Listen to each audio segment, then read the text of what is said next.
संयुक्त परिवार के एक पति पत्नी में काफी बड़ा झगड़ा हुआ। यह झगड़ा उन छोटे मोटे झगड़ों से ज्यादा गंभीर था जो हर पति पत्नी में सामान्यतः होता है, क्योंकि इस झगड़े में एक दूसरे की आलोचना करते करते बात इतनी बिगड़ गई थी कि पति पत्नी एक दूसरे से अब तलाक मांगने तक बातें करने लगे थे।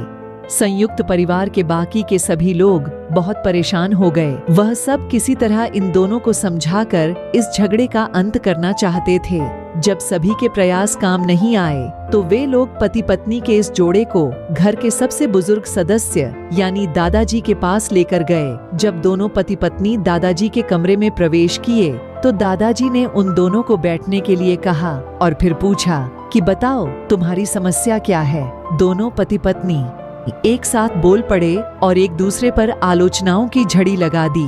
जितनी कमियां पत्नी अपने पति में गिना रही थी, उससे ज्यादा कमियां पति भी अपनी पत्नी में गिना रहा था और कई मिनटों तक यह सिलसिला चलता रहा।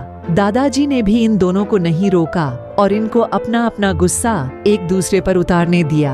आखिर में जब दोनों एक दूसरे की बुराइयां कर के थक गए और शांत हो गए, तब दादाजी ने उन दोनों से कहा, अब दोनों एक दूसरे की कुछ अच्छाइयां बताओ। जब अच्छाई बताने का समय आया तब दोनों ही पति और पत्नी एकदम से चुप हो गए। शायद गुस्से में उन्हें कुछ याद नहीं आ रहा था या फिर गुस्से की वजह से ही वह एक दूसरे की अच्छाइयां बताना नहीं चाहते थे। दादाजी ने यह बात भी महसूस कर ली। थोड़ी देर तक जब कोई भी नहीं बोला तब दादाजी ने कहा, अच्छा ठीक है, यह लो पेपर और पेन और एक दूसरे की अच्छाइयां इसमें लिखो। पति पत्नी दोनों ने ही पेपर और पेन लिया और एक दूसरे से काफी दूर जाकर बैठ गए। थोड़ी देर तक ना पति ने कुछ लिखा न पत्नी ने। फिर पति ने पेपर में कुछ लिखना शुरू किया। उसे देखकर पत्नी ने भी अपने पेपर में लिखना शुरू कर दिया। ऐसा लग रहा था जैसे दोनों एक दूसरे से कंपटीशन कर रहे हों। काफी समय तक दोनों ने पेपर में लिखा और जब पेपर लिखावट से भर गया